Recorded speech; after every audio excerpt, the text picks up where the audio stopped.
All right. Hello. I don't know what happened there, but we're here. And it's good to be here. And welcome. It's Mike and Molson. Mangle the News. I'm sorry. I'm distracted as there's someone carrying a dog, rocking it like a baby outside my window right now, looking like they may have dropped their phone in the sewer grate. Love So that. I'm not quite sure exactly what is transpiring here. Now someone else has come with a different dog.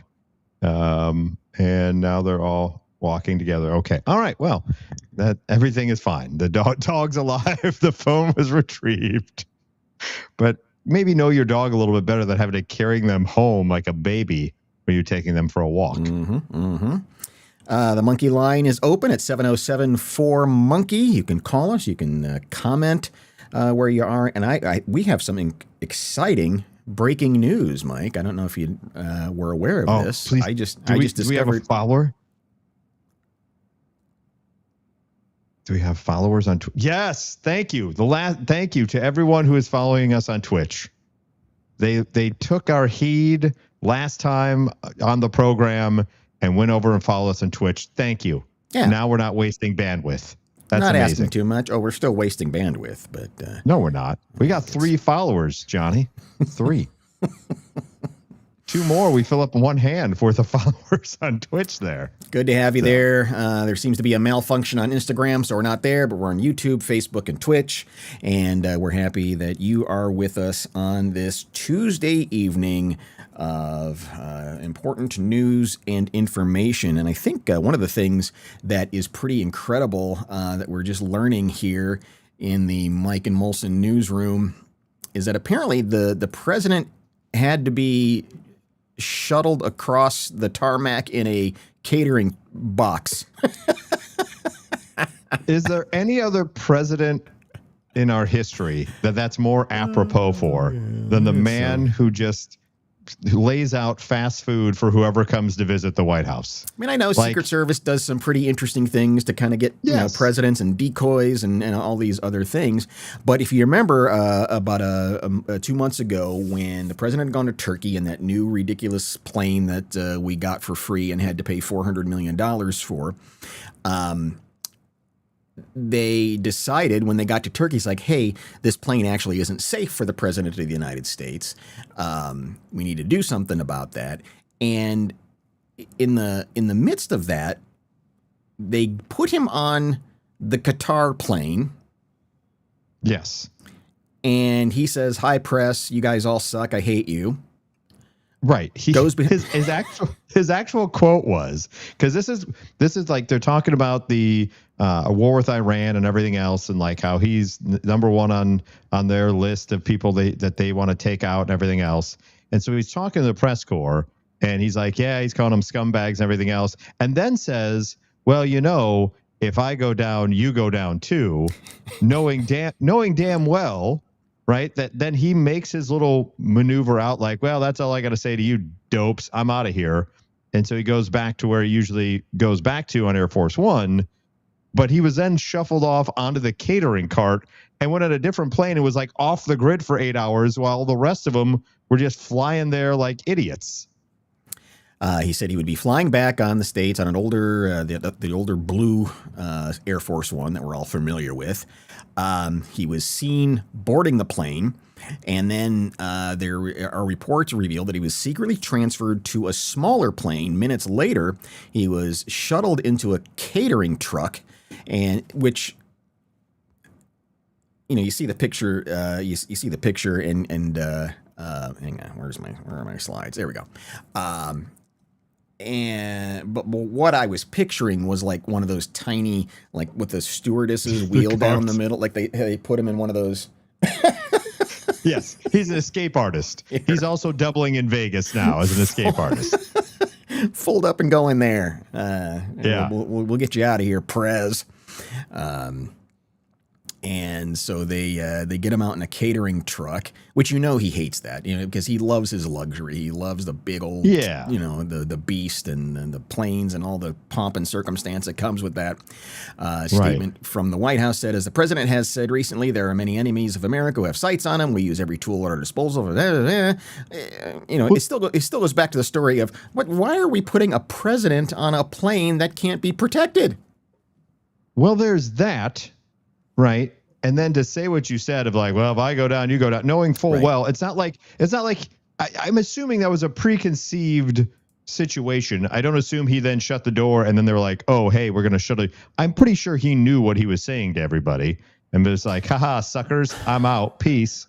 And the other part is, did you see the photos from this past weekend where he's golfing next to like the anti-air missile command?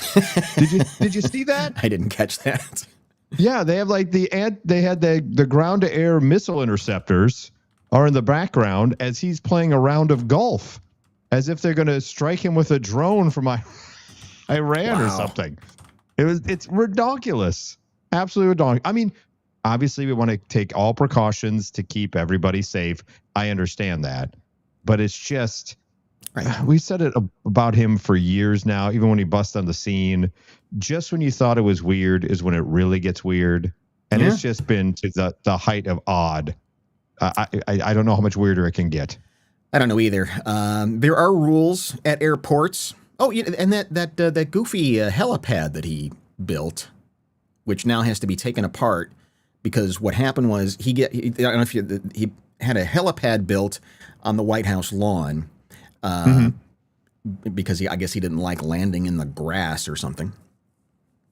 So they had this thing built, and then they had to dismantle it because he took off and almost got into the lane of a passenger plane because they moved where the stuff was supposed to be. It's just every time he does something, it's ridiculous.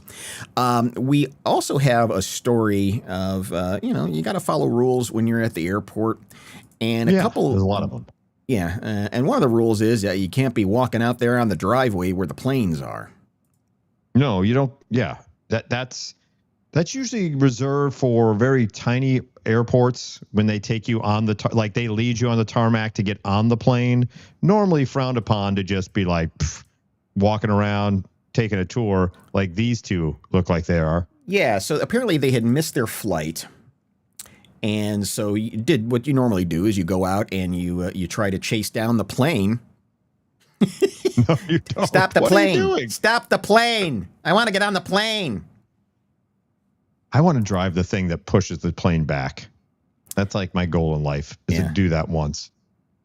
So they left the terminal and got onto the tarmac there. One passenger can be seen pulling a suitcase behind her as she heads toward the Aeroflot aircraft. At one point, she appears to wave toward the plane as if the pilot's going to go, oh, wait a minute, hang on. It's not a city bus. It's a plane. Right. You can't run it down. Oh, here comes somebody. Ma'am, you can't be here, ma'am. That's not how it works, ma'am. Security had to intervene. Planes can be moved through the area by ground vehicles. Allowing unauthorized passengers to approach a moving aircraft could therefore create a serious risk for both individuals involved and airport operations. Oh, now we got to get John over here. John, can they get on the plane? No. I've already done the cone thing. Sorry, you're going to have to go back inside. That's not how it works. He's not pulling her luggage for her, is he? Or is she doing that? I don't know. It kind of looks like, I think she is. Yeah. I wouldn't offer it. Normally I'm a gentleman that I would offer to pull the luggage. But when you're pulling crap like that, of when you're like, I'm important enough to just walk out on the tarmac and put me on the plane. They were apparently escorted back and handed over to Russia's Federal Security Service, and it remains unclear whether further action of the passengers, what kind of action they could face, having walked on the tarmac and tried to chase a plane like a dog trying to chase a car. Yeah, you can't do that in Russia. God, they're lucky they're still You can do that with us. anywhere.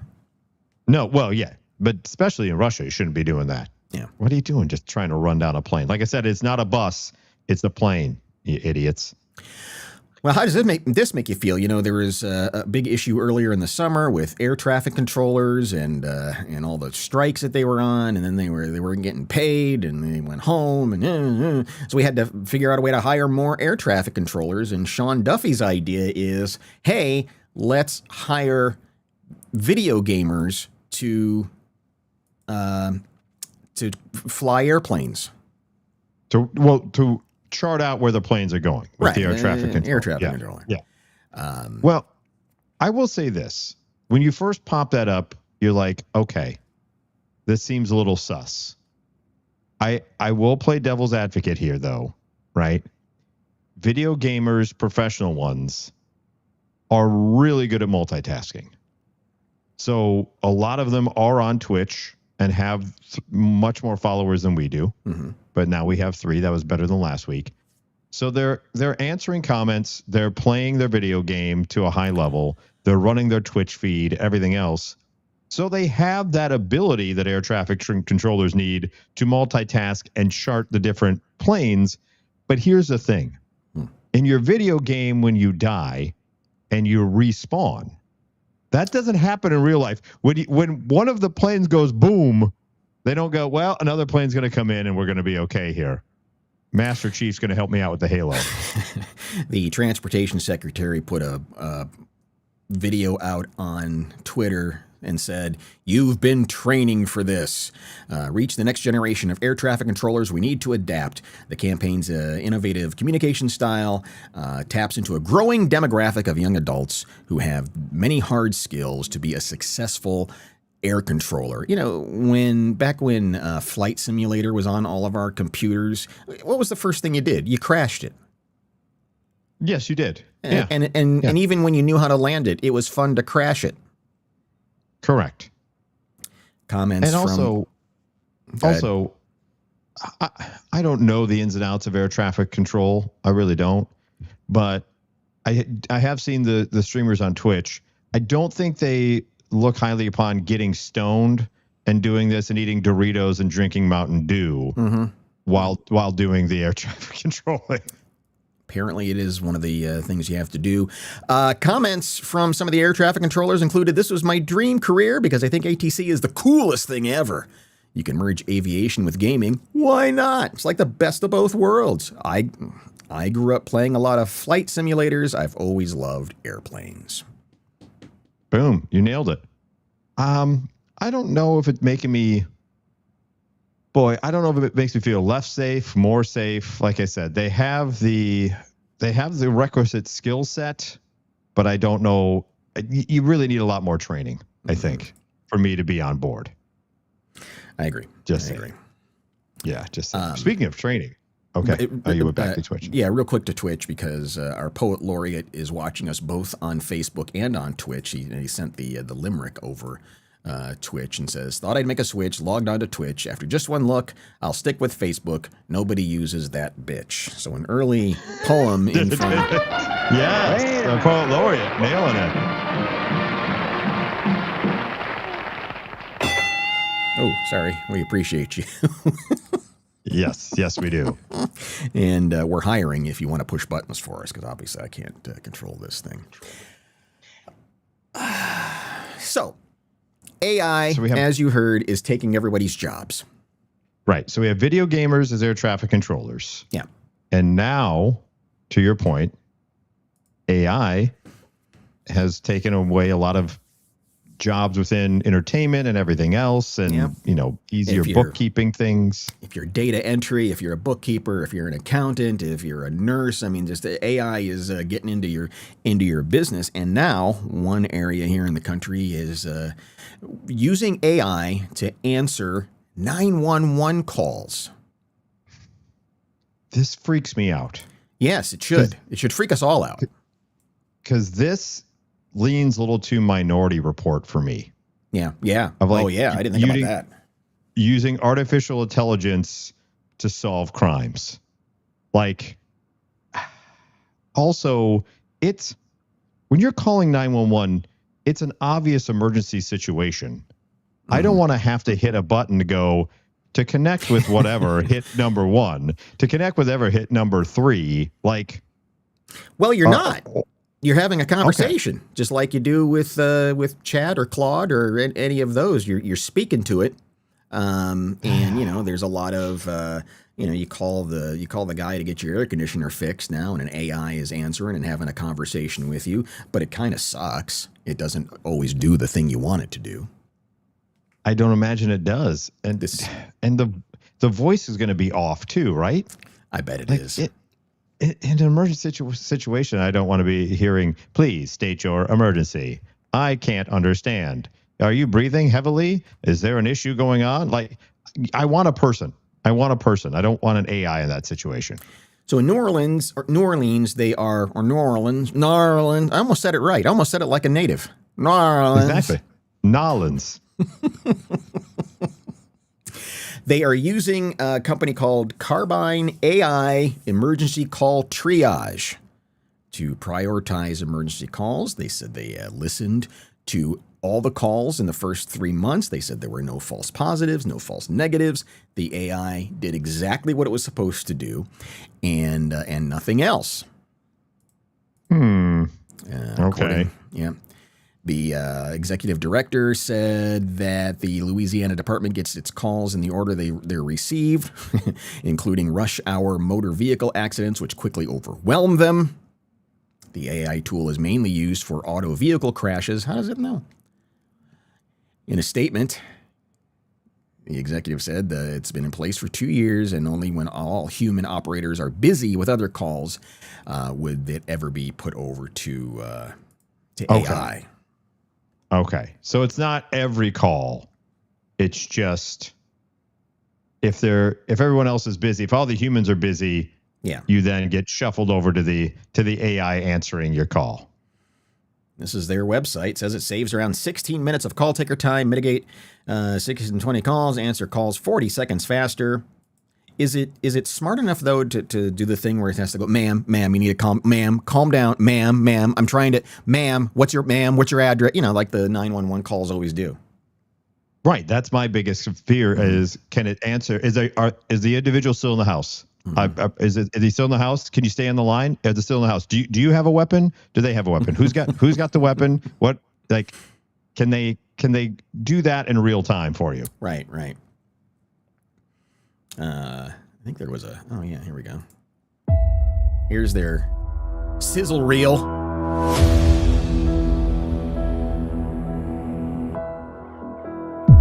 You think?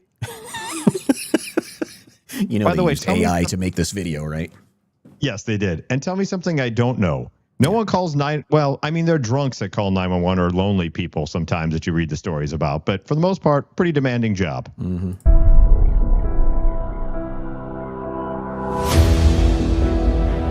What are you, the Avengers with this music? This is all. Oh, no.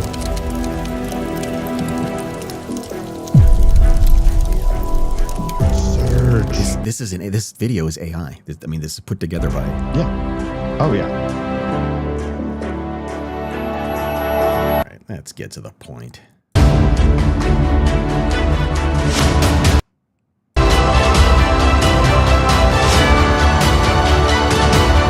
Look at Grandma here. I know. You feel okay with her? Yeah, answering your calls. Yeah, she seems she'll stay calm. Wait! Reassuring Samaritans that authorities are on. What in the hell? Why? Thank you, citizen. It's like Batman when he would. Thank you, Samaritan. Thank you for calling 911, Samaritan. That's when you know it's been made by AI. Like, oh yeah, all the Samaritans that call in the 911 calls. Right. Not witness, not onlooker, Yeah. not gawker. No, the Samaritan. The Samaritan. We're all Samaritans. We are. Good Christ. You know, I hate this even more. When you're calling 911 because the person walking down the street is the wrong color, you're a Samaritan. Thank you, you're Samaritan. Just a Samaritan. Yeah, exactly. Thank you, Samaritan, for being racist. I remember that in the Bible, the racist Samaritan. Oh dear. So that's get out of here. So yeah, if you find yourself in Northern Ireland and have to call 911, you may very well be getting AI with human backup. Right. Well, AI, yeah. So here's something you can call 911 on, though. The authorities had to get involved in this particular story. Right. Happening down out of a bowling alley arcade of all places. Like, I'm assuming this is kind of almost like the Dave and Buster's. It's at a mall. Mm-hmm. Like, how blitz do you have to be? There is on the left there, Stedman Bailey. You may remember him, limited time playing with the Rams in the NFL. Apparently him and Karina Manderson were at the Round 1 Bowling and Arcade at the Pembroke Lakes Mall on July 26th. Police said the bar's manager provided surveillance footage that allegedly showed Bailey and the woman, quote, actively engaged in sexual activity. Okay. Mm-hmm. Here's what that activity was. As opposed to passively engaged. No, they were actively. Actively. Yeah. And they weren't even in the restroom, right? We had the story last week of the lady in the restroom. Here's what they say the footage shows, according to TMZ. The footage showed Manderson bent over the bar with Bailey behind her and other people sitting at the bar. They were doing it at the bar? They were at the bar, and all of a sudden he just was just like, you know what?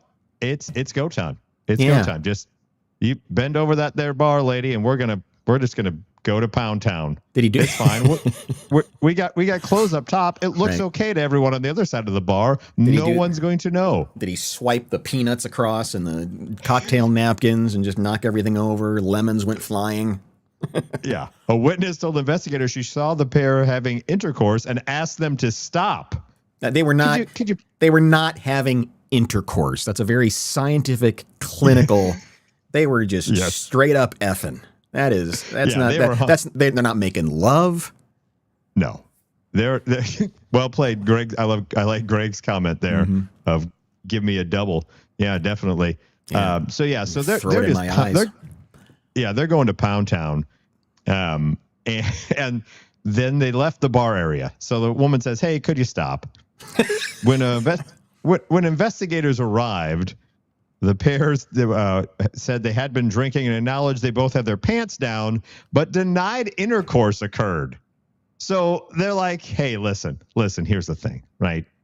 We're hammered, and I know our pants were down. I know she was bending over the bar. Everybody. I know I was thrusting, but intercourse wasn't happening. Because to your point, Johnny, it was straight up fucking." Yes. Yeah, I would like to see the attorney make that case. Your Honor, I know the complaint said that they were, and when the Samaritan called 911, I know they said that my client was having intercourse. Clearly, this is not intercourse. This is not what you learned in 8th grade. No. They were just absolutely late night adult channel pay-per-view screwing. Yep, lay in some pipe. The woman There's a difference. Said, yes, there is. There's an exact difference. One is for science and for reproduction. This is for late night boozing and pumping at the bar. Manderson then told officers she consumed too much alcohol, I should say, and didn't even remember the incident. So he was like, "Hey, listen, our pants were down, but we weren't doing anything." Mm-hmm. And she's like, "I don't remember it happening," which is kind of a slap to Stedman Bailey. Both of them were charged with one misdemeanor count of exposure of sexual organs. Maybe he's telling the truth. I love that. I love the law that was broken. Go ahead. Yeah. Both pleaded not guilty, released after posting bond, according to court records. He wrapped up his NFL career in 2015, did Stedman Bailey, but apparently still uses that to try to get a little poon at the bar by going to the old A1 bowling alley arcade. Be like, hey, I play for the Rams. Speaking of Ram, and you want to do that at the bar? Make some sweet love, you and me. Strike. Yeah. All those vodka tonics that are on me, baby. Good Drop Lord. Them pants. So, but that was at a bar. Okay, there's plausible deniability that you were a little inebriated. Here's some in Korea that are getting a little freaky deaky in the IKEA. Now, I will say IKEA makes it look very welcoming. If you've ever walked through an IKEA, they do a great job of basically making you seem like, wow, this is my home. And my home will look like this because of IKEA. But you don't test out the bed in that way. That's not what they're there for.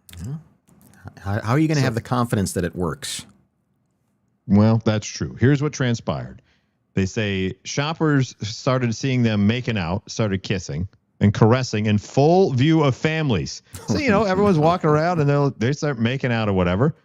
The pair, both dressed in black, apparently wanted to test the mattress's buoyancy. Ignoring other shoppers as they reportedly explored each other's bodies with their hands. So explored, yeah. So what? They were copulating? They weren't having intercourse? No, they were just doing hand stuff, Johnny. Yeah. Woman's low-cut top, exposed waist left little to the imagination. The couple even dumped their shoes on the next display bed because, you want to be classy about it. If you're going to do high school hand stuff on an IKEA bed in the middle of the store, you want to take your shoes off. You don't want your shoes to stay on. No, you want to make yourself feel at home. You don't want to mess up the bed and dirty up the sheets, Johnny. No, not in the least. Witnesses said they seemed completely lost in the moment. Well, of course they would have been. That's why they're doing what they're doing. The incident took place at an IKEA branch in Taiwan, I should say. An outraged mother shared the clip on social media 4 days later. So, okay, by the way, you're an outraged mom, and a couple are doing hand stuff in the IKEA, and your kid's seeing it. Instead of trying to then usher them away and nip the situation in the bud, you pull out your phone and record it for later posting to social media? I'm surprised it took I guess the thing that I was stuck on was that it took 4 days. Well, yeah. Well, it was probably the traumatic experience of trying to explain to the kid that that's not what you do in an IKEA. She said her child spotted the pair and ran over to tell her it looked disgusting. That looks disgusting. The furious parent reached for her phone to film the couple. She posted because there's no security cameras in IKEA. I'm sure it wasn't captured at all. No. She posted the clip on Threads of all places and blasted them for failing to control themselves in public. Go home, get in the car, or rent a room, she wrote. Or go to the bowling alley next door. Yeah, right. Go hook up with Stedman Bailey.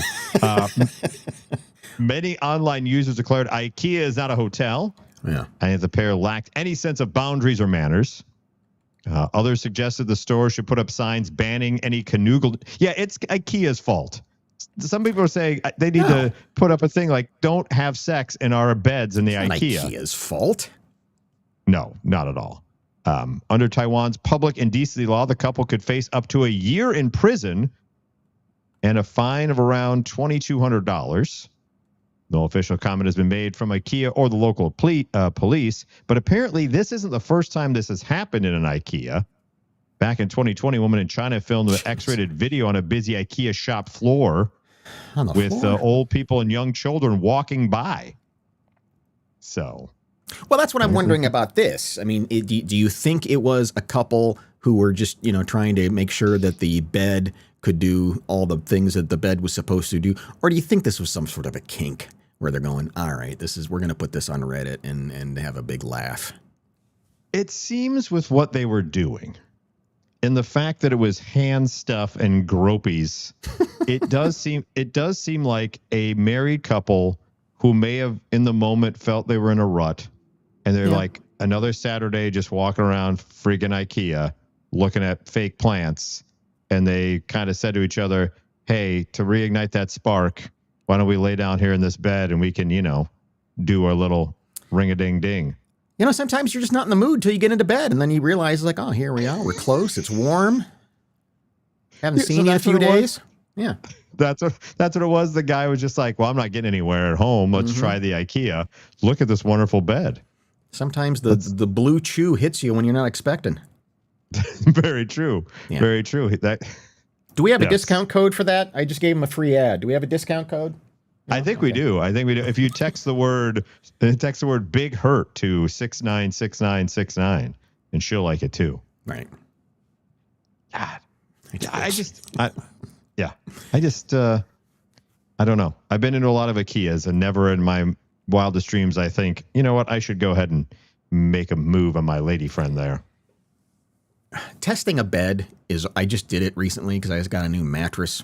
And so you go into the store, and in the most atypical situation of laying down, you got to lay down, with your shoes on, looking at the ceiling. It's just, there's nothing about it that feels right or helps the situation, or I don't know. I don't think I've ever gotten it right. I don't think I've ever bought a mattress that I like. And I think it has to do with the moment in the store where you have to test it out. I think you're onto something, because one, I'm not usually ever sleeping in full clothes, right? I'm usually in some type of pajamas or something along those lines. I also don't usually enjoy people watching or walking around my room while I'm attempting to sleep. And you also just feel weird of like, especially when the salesperson's like, oh, no, are you a side sleeper? Go ahead and try it out. Give it a whirl. Give it a try. No, it's just weird in here right now. Right. And so it's not a natural environment. And so it's not an environment that's set up for you to have the right sleeping experience. And I know they do like try it at home for 90 days. And if you don't like it, once you've got the bed, how do you know it's right? Yeah, you're correct. You're just kind of stuck with it. For sure. So this is one way to figure out if it's right. I don't know. I think I'm on their side. Yeah. You know what? You've brought me around. Turn the corner. You brought it full circle. You know what? Next time you're in IKEA, don't tell Mike and Molson told you. But if you want to do a little hand stuff, that's okay. Keep it above board. Don't bend someone over a bar and start going to town. But a little hand stuff in an IKEA never hurt nobody. Let's go to Australia. A case made for CSI. Apparently there was this missing murder victim, and they find a body inside a suitcase dumped out in a field. And so the police, they go out there, they've got all their microscopes and gloves and everything. And two men were driving through the countryside when they stumbled across an abandoned suitcase seemingly packed with human remains. Oh, no. So a strike force of homicide detectives descend on that, but tests soon showed that the suitcase was actually stuffed with a lifelike sex doll. What are people doing? I understand it's embarrassing. You got to throw away your sex doll. Yeah. But you don't dump it in a suitcase in the middle of a field. This is not the sex doll in question, by the way. That's just for illustrative purposes. Correct. They were mistaken for a human originally, according to the New South Wales police superintendent. They're very realistic in terms of looking like human remains. Oh, my God, I hope not. No, I hope your sex doll doesn't look like human remains. Everyone's very well endowed and got good bazooms, very nice complexion, no moles whatsoever, the way corpses look. Well, no, I'm thinking the opposite, where the sex doll comes already decomposed and it's got skin falling off. Well, there's that part too. A stab wound in the head. The Walking Dead variety, everybody's got their kinks. That's very realistic. Police said forensic examinations had shown it was actually a lifelike doll, replete with clothes, hair, and a nose piercing. It also had markings that resembled bruises and grazes. See, I don't believe that. Oh, what are you doing? Yeah, first of all, what are you doing to your sex doll that it's bruised? But I think I have a feeling these embarrassed cops said, let's rough this thing up. So give it a couple of bruises before we take it back to the clinic. Rub some more dirt in it, make it look worse than it is. So there's still a body missing out there somewhere. It wasn't this one. Instead it was this blow up doll here. Ugh. Well, no, the real sex doll. Blow up doll, you could tell right away, not human remains. I would hope. There was a time when that's what a sex doll looked like. Right. And Yes. and it was satisfying for some guys. It's like that'll do. Just that weird looking balloon. Will do it just enough for me. It's got exactly what I need in all the right places. Yeah. And now it's got to be with AI and everything else. The detective is right. They're making him more and more lifelike every day. But there was a time when you had to settle for that. Yeah. Oh, those are the days, weren't they? Well, speaking of the truth is out there and finding things, this particular gentleman who apparently has spent millions of dollars over the years, his name is Robert Bigelow.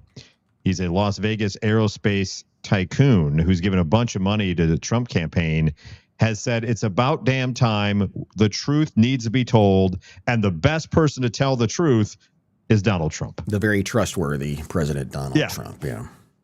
Yeah. Yeah. He had apparently recently met Trump in the Oval Office and advised the commander in chief what he might want to say to the nation.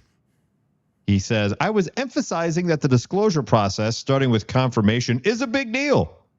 It's really important for somebody like the president of the United States to say, yeah, they're real and they're here, and eliminate all the other nonsense. Yeah. All the noise has been going on for the past 80 years. In normal times, I would agree. It should be a president of the United States. I don't know if this is the right one to do that. No, not with his track record when it comes to truth. Bigelow spent more than 40 years and tens of millions of dollars digging into UFOs and possible non-human intelligence interacting with humanity. He said he thinks the time has come. Needs some sort of formal disclosure, and Trump is a perfect guy to do it. Coincidentally, in the 5 months since their White House meeting, the government has started releasing piles of UFO-related information. Bigelow says a presidential aide cleared off the Resolute desk, and Bigelow plopped down 7 reports on 7 subjects and jumped right into the UFO. So he comes in and he's like, I got the info. I got the goods, Prez. You need to do something about this. Why does he have the goods? Well, he's been doing all the research for 40 years. That's not enough. Said basically a focus on him and how to prepare himself if he's not already prepared to do so. He said he declined to repeat anything the president said in response, not even gestures or facial expressions. Okay.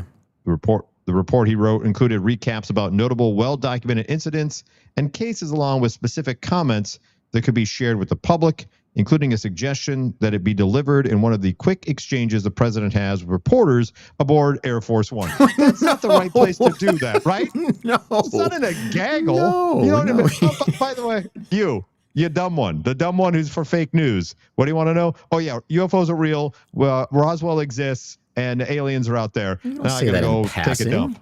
You sit at the desk. There's a fire in the back. You say, this is going to take a minute, and it's really going to mess with your head. So just everybody settle down for a second. Do you want to hear exactly what he wanted him to say? Please.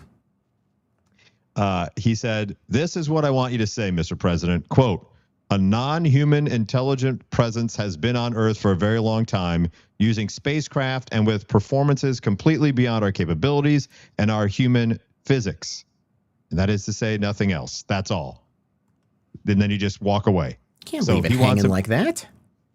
He just wanted him to, in the gaggle on Air Force One, say, non-human intelligent presence been on Earth for a very long time, using spacecraft with performance completely beyond our capabilities and our human physics. See you later. Anyway, that Save America Act. Let's talk about that. Right. Let's talk about that. Let's go on. How about that Mike Johnson sharing his porn habits with his kid, huh? How about that for you? There's your alien among us right now. And something that could, I guess, maybe add credence to that story is that they allegedly have brought in Dr. Phil to, I don't know, do like a social analysis of, hey, how will the country respond when they hear this news that seems to be inevitably coming here? Dr. Phil has said that they asked him to come in, and he says he thinks the reason they're giving him access is because they want me to do exactly what I'm doing. I have maintained independence of what I'm doing. They're not scripting me. They're not telling me what to say. But he says that whenever this stuff comes out that's going to come out, people are going to lose their shit. Let me ask you this. What people are going to lose their shit? Because I feel like I'm an intelligent individual. You're an intelligent individual. If the president comes out and says, hey, guess what? Aliens exist. They've been here for a while. Mm-hmm. I'm not saying that that I'm like, won't be like, oh, wow, that's kind of crazy. But to think that for the entire time of our human existence here on Earth, that nothing else has come through the cosmos or been here, I'm not going to be completely blown away like, oh, my God, this is the most groundbreaking thing I've ever heard. I'm not going to go into a state of paranoia and be like, oh, my. It's like, well, if they have, then obviously they understand that we're a bunch of idiots here on this planet. And they don't want any part of us. Well, on one hand, right. On one hand, it is confirming the thing that I think 80% of the world already believes anyway, that we've been visited and maybe the government knows something about it. So it would be confirmation of that. On the other hand, I do think, or at least the theory is, that there may very well be some hard, fundamental religious people, not just Christians, but Jews and Muslims and everybody going, hang on, this kind of breaks my world, to know that there are other species out there is the theory. Now, whether or not it would play out like that, we have no way of knowing. I didn't think about that. Then, of course, they would, have to be upset of like, have they had kids here? Are the kids a citizen? How do we deport the aliens? Like, that'll be a whole thing. I get that.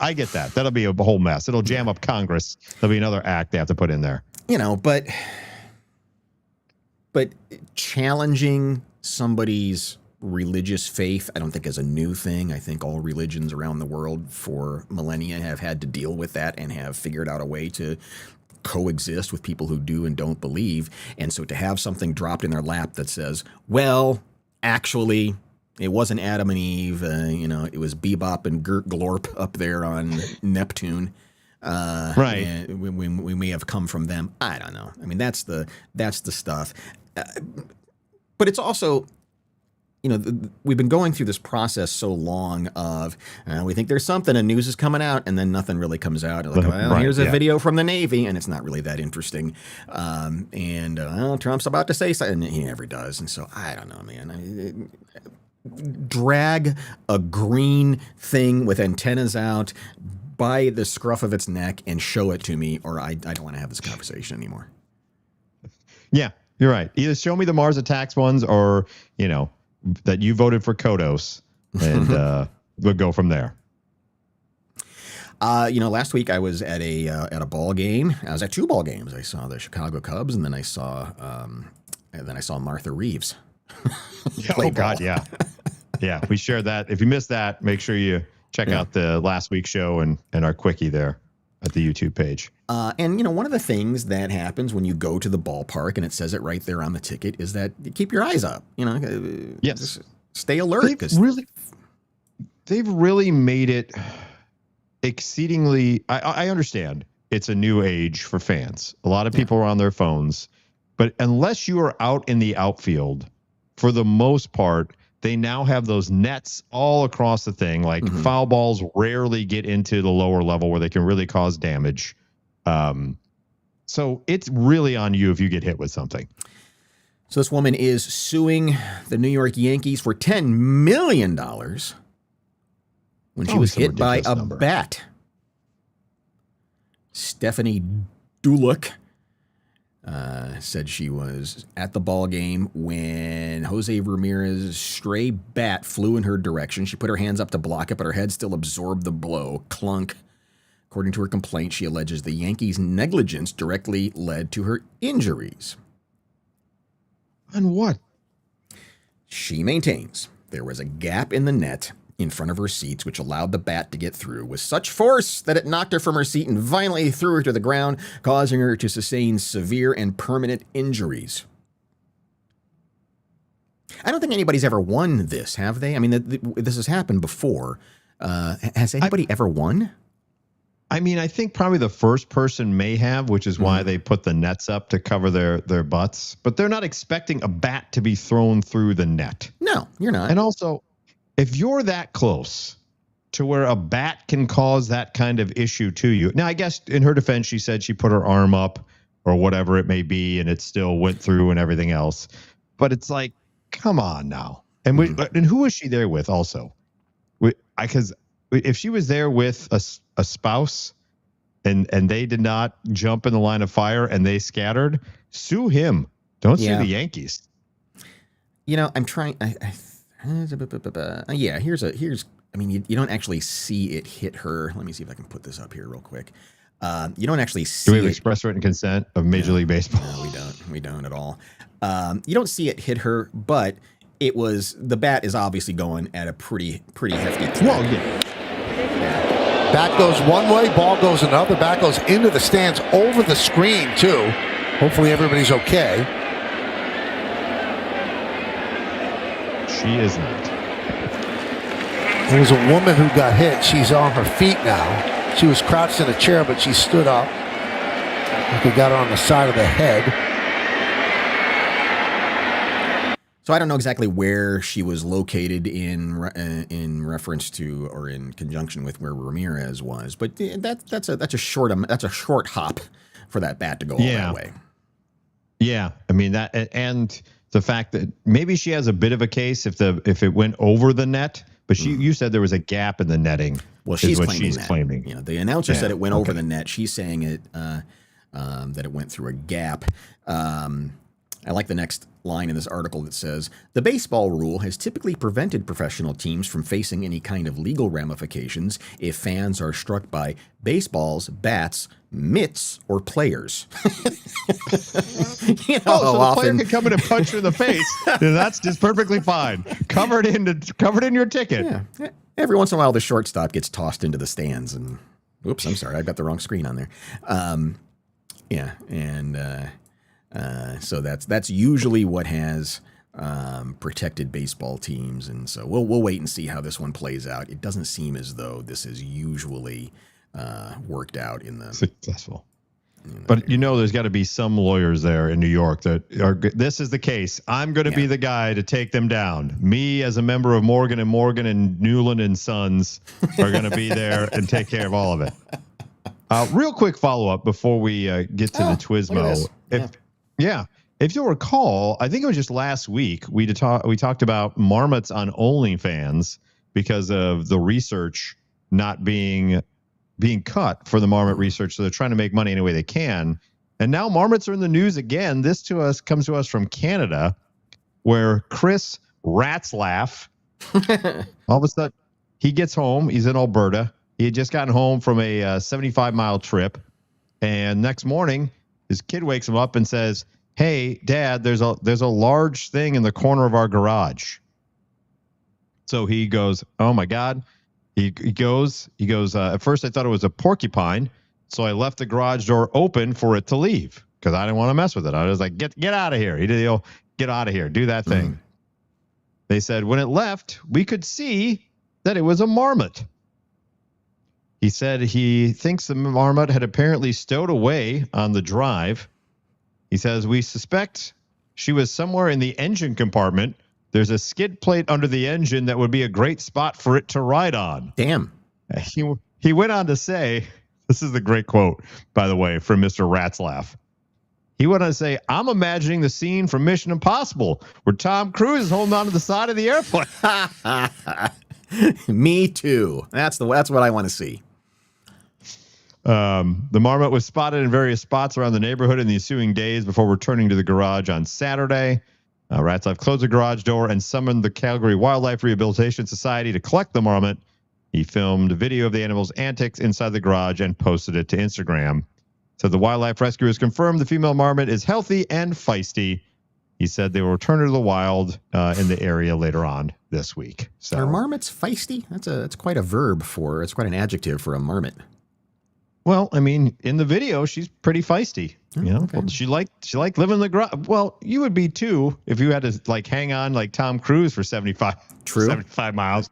I wanted to see the marmot run off like a Tom Cruise, like doing the weird arm thing for a marmot. I want that as well. I want him to do the Mission Impossible run too. Must have been one of those feisty OnlyFans marmots. It really was. You're taking in my content creating right now, bud.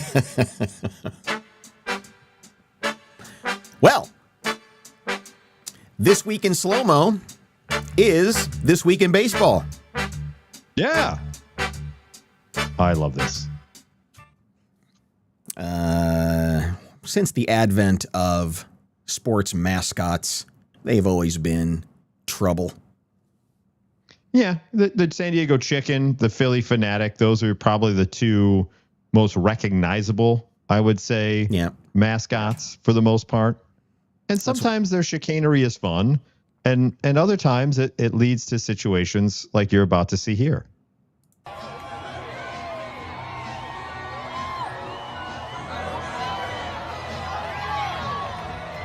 Oh, God. How about that? So what the hell happened there, I wonder? So first of all, can we all agree we got to do something about e-bikes and those scooters? Ding dongs just whip around there like the rules of physics and of the road don't exist. Right. Like you can ride them wherever you want, not pay attention, go however fast you want, wherever you want, and you're going to be fine. You can get on one having never gotten on one before. You can just get on one. Yeah. And there's no breathalyzer. You can be hammered at a bar and be like, hey, watch this. I'm going to get on an e-bike and go to town. Now, in this particular situation, it looked like there was some Christmas in July promotion, hence the mascot being in the Santa costume. And apparently he was riding in from the North Pole. And the poor bastard who's just trying to run out and take the field just gets truck sticked.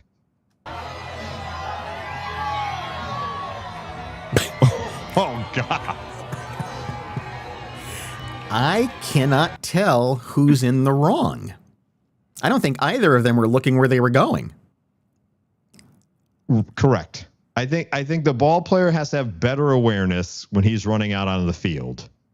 And also, in the mascot's defense, they probably tried this once earlier in the day. He can barely see out of that thing. Right. It's not a real professional outfit.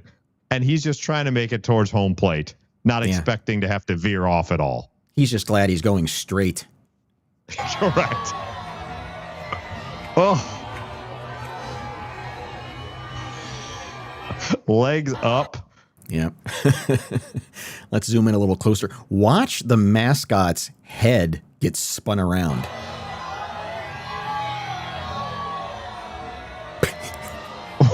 Oh, but it stays on.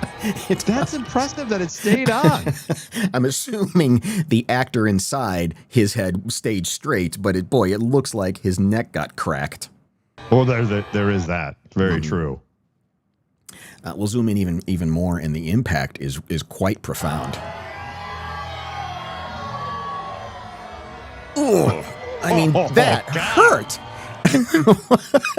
Jesus Christ. And the player is lucky the impact was what it was, and he didn't hit it more square on with the actual scooter. Yeah, but I mean, the way he doubles over though.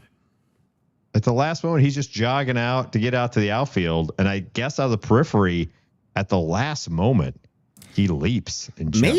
Maybe I don't see. I thought that too, but I mean, let's watch again because I don't think he ever actually stops running until he's forced to stop running.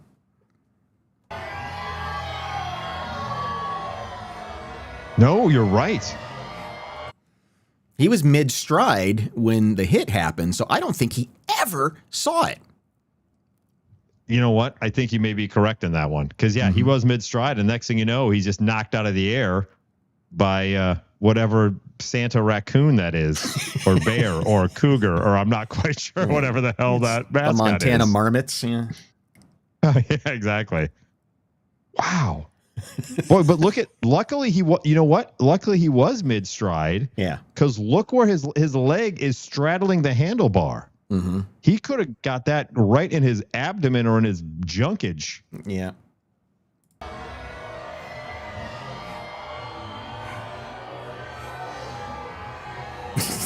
And the bike is down. What the most impressive thing is the scooter's the last thing to hit the ground. Did you notice that? No, I'm just looking at that stupid animal. The impact is so severe on both of them, they hit the ground faster than the scooter does. Yeah, right. And the laws of physics say the scooter just keeps moving. Yeah. Because watch. Bam. Down, scooter still standing, and then scooter down. Oh, man. Newton was right. Oh, man, oh, man. Quality of this video isn't great, so the anguish cam is struggling here, but nonetheless, there are plenty of moments of anguish. And it's always, the moment where it's about to happen. This is the part where the heart sinks. And I even looked in the audience, and I don't see anybody in the audience react. I don't know. Everybody was oblivious. Everybody, yeah. No one was expecting that. Yeah. And so he's just running. That's big. That's big anguish. But you can tell some of the people in the front row now are facing the mascot. There's a woman in the tank top right now that knows Impact is coming in the red tank top up there. Okay. She knows Impact is about to happen. And there it is. Oh, yeah. So now the animal's head is racked. But again, I challenge that a little bit because, everybody just kind of seems to be doing their own thing. That this is the position they were all in before the collision, and nobody seems to react. Yeah, there is that. And God, anytime legs go up in the air, this cracks me up. Yes. Now, as we know, umpires don't want any nonsense. And so watch the bottom of your screen as whoops, hang on, let me go back to the beginning one. They just go back to playing ball. The umpire is like, catcher gets in position, umpire's ready to go. And he gets down as well. Very last round. Yeah. So yeah, it's like it didn't happen. The audience missed it. The catcher missed it. The ump missed it. The only people that were aware that happened were the ball player and the dumb teddy bear. The person filming it.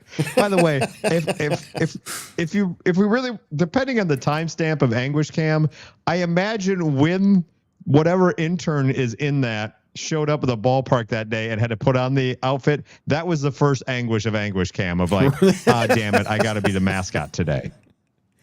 You are true. That is actually true.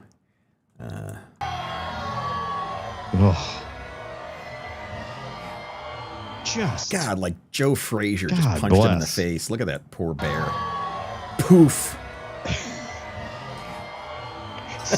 You're right. Spun the head around. Down they go. Legs go up. Just out. Costume stayed together.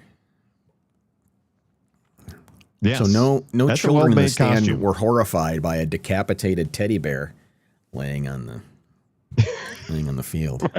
Much like when Chuck E. Cheese got arrested that one time. Yes. when they took Chuck E. Cheese out. That was a great video from back in the day, too. Poet Laureate comes in with a second poem. He's been working very hard today. We appreciate your prose, sir. Right fielder Max Coutard almost got neutered. Should have brought his shield running onto that field and got T-boned by a bear on a scooter. Well done. That's what I'm talking about right there, sir. Thank you, Greg. Thank you very much. We made it through the show. Still only 3 followers on Twitch, so we've got some goals. We got some goals to meet. Yep. Let's get to 10. If we get to 10 by the end of August, please. Yeah. Go there. Yes. If you're Amazon Prime, I think you get a free Twitch subscription. It's free to subscribe. So is that true? Please use up Bezos' bandwidth and help us out in the process. Right. At least by the end of 2026. Let's get to 10 by the end of 2026. I don't think it's asking too much. I want at one point for us to have enough Twitch followers where Sean Duffy wants Johnny to be an air traffic controller because he hits so many buttons during the show. We're back next Tuesday, 6 o'clock Eastern, 5 o'clock Central. Watch for all the quickies on YouTube. Share them, like them, subscribe to them. Send them to send them to the enemy. We get just whatever you want to do. Ring a bell. Do the bell ringing thing. Yes, ring the bell so you know when we're going live. And have a good week. Good night.